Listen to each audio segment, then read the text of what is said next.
Thank you, Paul. Yes, Robin Cox, Technical Director of Future Battery Minerals. Today, our presentation is titled Exploring for a Green Future, and this is really to highlight the company's transition to exploring for minerals critical to the battery market and to that transition to green energies. Just moving to our general disclaimer.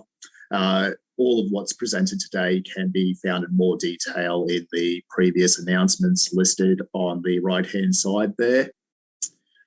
Now, moving to the next slide, please. So a quick look at who we are and where we are. So Future Battery Minerals is exploring for two exciting lithium discoveries at present.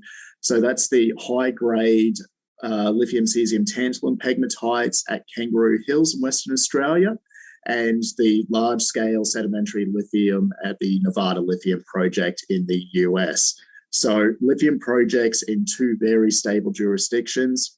We also have the advanced nickel sulphide portfolio located in Western Australia. But at the moment, our exploration focus is on Kangaroo Hills and Nevada. And look, we believe these projects have the potential to deliver to that critical minerals market. Moving on to our Kangaroo Hills project. So look, I just want to give you an overview of where this project sits to emphasise the importance of it. So we're located 17 kilometres south of Coolgardie in the goldfields of Western Australia. Now look, this is a lithium endowed province. We're 25 to 30 kilometres west of Mount Marion, operated by Mineral Resources, and north of Mount Holland, operated by Covalent Lithium, which is the joint venture between SQM and Wesfarmers. We got into the area late last year and discovered a LCT pegmatite in drilling. The project is a joint venture between ourselves and Lodestar Resources. So we're the 80% holder and operator of the project, and Lodestar are a non-free carried partner. So very well serviced in the area. We've got a bitumen road leading directly to the project site, close to all the services of Kalgoorlie. We're currently in the phase 2 exploration program. And if we can move to the next slide, please. I just want to give you a quick time frame of how quickly we've moved on this project. So late last year, I was conducting some exploration up in the northern part of what was our Nepean nickel project. This was the first time we drilled up in this northern part of the project. We intercepted a 6-metre pegmatite in that drilling, which returned an assay of 6 metres at 1.38%. and 2 metres at 3.2%. Now, although our exploration in the southern part of the project had been intercepting pegmatites previously, what we saw here was a change in the fractionation of those pegmatites, changing it into an LCT pegmatite, but importantly, a spodumene-bearing pegmatite. So with that, we realised that this area of the project was highly prospective for LCT pegmatites. Now, once we saw those assays, we had our team on the ground immediately, mapping the entire area. But we discovered an outcropping spodumene pegmatite, and the assay for that returned 2.3% from a grab sample. So that was in November, December last year. In the second week of January this year, we kicked off our maiden lithium-focused drilling program, which consisted of 14 holes for 3,400 metres. In March, we had the assays return from that program, and we, to our delight, the significant discovery of 29 metres at 1.3% lithium from a very shallow 38 metres. Now, at that stage, that was only one drill hole, and it was the easternmost hole that we drilled in the program. So it was still open to the north, the south, and the east. So those results came back to us in late March. In the first week of April, we were back on the ground again with our phase 2 RC program and stepping out from that initial discovery hole. And only just recently, we've had the first 4 holes return from the phase 2 RC program. So some excellent results from that. Just on the right-hand side there, you can see the drilling to date, the assays that we've had return, the holes that we're still waiting for assays to return. And at present, we believe there's a strike length of 3 kilometres by about 2.5 kilometres of our project that we believe is prospective for LCT pegmatites. If we could please move to the next slide. Okay, so the phase 2 drilling program. So the purpose of this was to step out around that discovery hole, KHRC 11. We have completed the RC component of that. We've had the assays returned for the first 4 holes, which were the immediate step outs from hole 11. And we've had some spectacular hits again, 27 metres of 1.32 directly to the north, within that 4 metres at 2.5%. 19 at 1, 16 at 1, 12 at over 1. So look, we're thrilled by those first results. We have modelled the pegmatite based on that second phase of drilling, and look, it's still very much open. So what we're seeing is a flat-lying unit that's pinching out on the east and the western side. It has a thick keel in the center, which is up to 30 to 36 meters in thickness, and it is open to the north. It's outcropping on the southern side and just gently dipping off to the north at a very shallow minus 20 degrees. So highlighting that is our very shallow intercepts of mineralization. We've done some early mineralogical work, finding that it's spodumene dominant through the mineralized zone. Just recently, we've completed our diamond program. Now, the purpose of the diamond program was to provide some metallurgical and mineralogical sample. So we've just recently drilled around the thickest parts of the pegmatite. We're seeing spodumene core over 20 meters in thickness, and we've positioned some holes on the eastern side to give us an idea on the structure of this pegmatite. So just today, we announced that we have partnered with Minsol Engineering, who will complete the early stage metallurgical test work. Why we're moving to metallurgical work so early is because it's an important part of any lithium project, is to understand what your mineralogy is, how you're going to process it, and the recoverability. So we're doing early stage recoverability test on its amenability to dense media separation and to froth flotation. So we're really excited by this project.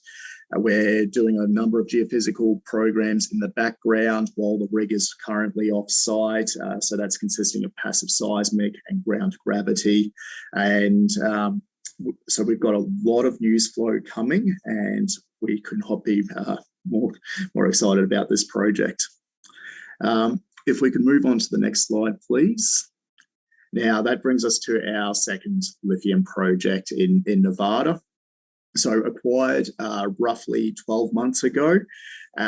Very different to Kangaroo Hills. So in Nevada, we're looking at lithium Claystones. So we're exploring for large-scale, high-potential young sedimentary deposits, and we're in a great jurisdiction there where we're surrounding American Lithium's TLC lithium deposit. We're near to Ioneer's Rhyolite Ridge, which is just 50 kilometers to the southwest, and near to the only operating lithium mine in the US, which is Silver Peak. So again, very well serviced about where we are. In that period, we have established an in-country team who are very, very competent, and we have just completed our first phase of drilling. So if we can move to the next slide. So in January, so 2 weeks after we started at Kangaroo Hills as our lithium focus program, we started drilling at Nevada. Now, the purpose of the first phase program was really just a wide-spaced first pass stratigraphic program. We just wanted to know from two of our prospects, which were Western Flats and San Antonio East, do we have lithium-bearing claystones on our ground? We had the results come back early April, and we were delighted to see a thick intercept of 109 meters at 766 ppm lithium. But importantly, within that was 29 meters at over 1,000 ppm. And that remains open to the south and southwest. Now, if you take a look at the image on the right-hand side, our neighbours in the area, so American Lithium and American Battery Technology, they both have resources on their prospects. American Lithium is much more advanced in the BFS phase. And as you can see from the grades, we're very much in that ballpark. And with our higher grade intercept, we're very happy with that first round of results. So what we're moving to now is the second phase of drilling, and we'll be stepping out from that hole in 11 and moving down to Lone Mountain Prospect and further to the west, and just trying to get an idea of the scale of that mineralization. We know we've got the thickness at this stage. We know we've got the grades, so we want to see that strike extent to the south and to the west. So we're at this stage, we're scheduled to commence drilling in the first to the second week of June. And our team is just making up the preparations for that now. So look, again, a lot of exciting news coming from our Nevada project as well. And if we just move to the next slide, this is just a quick highlight about why these claystones are so important. So in the US, there's no scalable hard rock lithium deposits. So for their ambitions for a domestic supply chain, the claystones are a very important component of that. And we're seeing that coming from the investment there, both from the federal and private and from the car makers. So you would have seen recently with Ioneer having a loan of $700 million for the development of their Rhyolite Ridge. General Motors have been $650 million for offtake from Lithium Americas at their Thacker Pass project. So these projects and this deposit style are very important to the US's ambitions for domestic lithium production. Now, if we can just move to our nickel sulphide projects.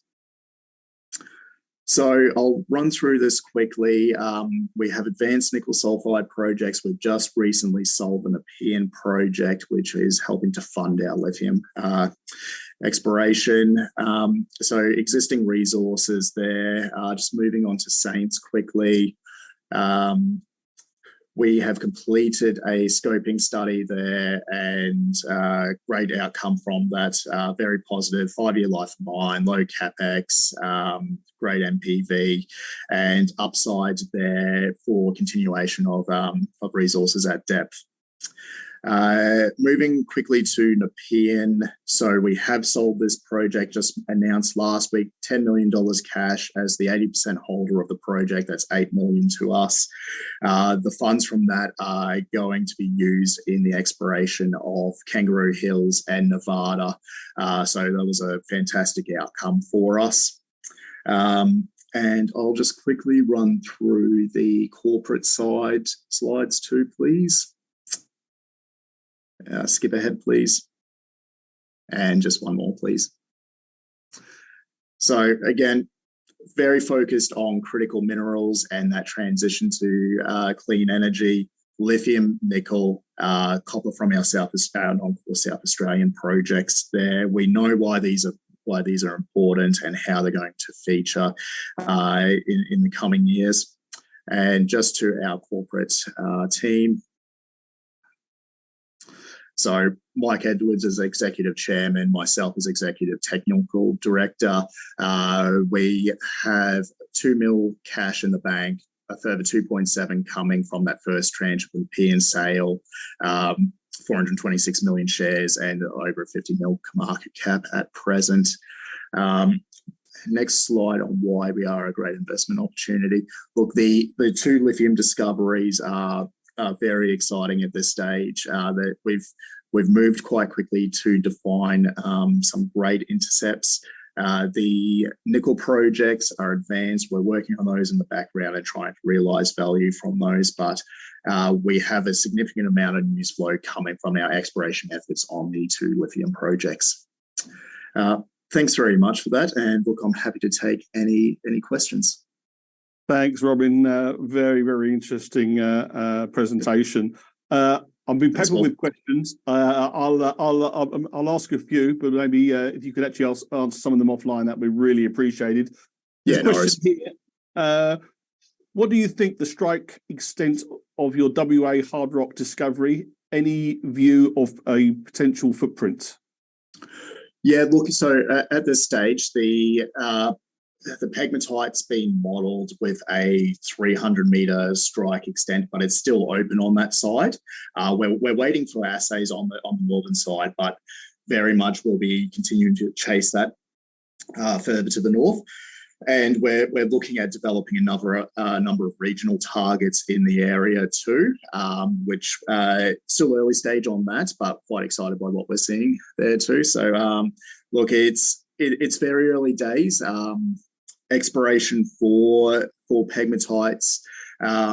There's not a lot of features in terms of geophysics where we're trialing a number of items, but yeah, look, we believe that ground that we have is very highly prospective for LCT pegmatites, but specifically spodumene bearing pegmatites. And another one here: when do you expect outstanding results from the KH phase 2 drilling? That's a good one. So the labs at the moment are a little bit backed up on the lithium side of things. So look, we're kind of thinking in the sometime over the next 4 weeks. Yeah, we'll start seeing those come through. So, yeah. And look, you sold your nickel asset and you got a bit of cash from there. But through the Inflation Reduction Act in the US, obviously EV players have been granted funding. Are there any funding opportunities in the pipeline for FBM? Yeah, so what we see in the US, where it's very different to Australia, where in Australia we often have funding for the exploration phase. In the US, it really comes in once you've got a established resource and you're going through the metallurgical phase. So look, we're moving quickly with our exploration over there to see if we have a definable resource, and then we'll be looking at metallurgical test work, which that's when the opportunities come in for federal funding. Thanks, Robin. Look, as I said, there's a lot more questions online. If you could answer those, that'd be very much appreciated. And once again, thank you for your time today. No problem. Thank you, Paul. Cheers. Thank you.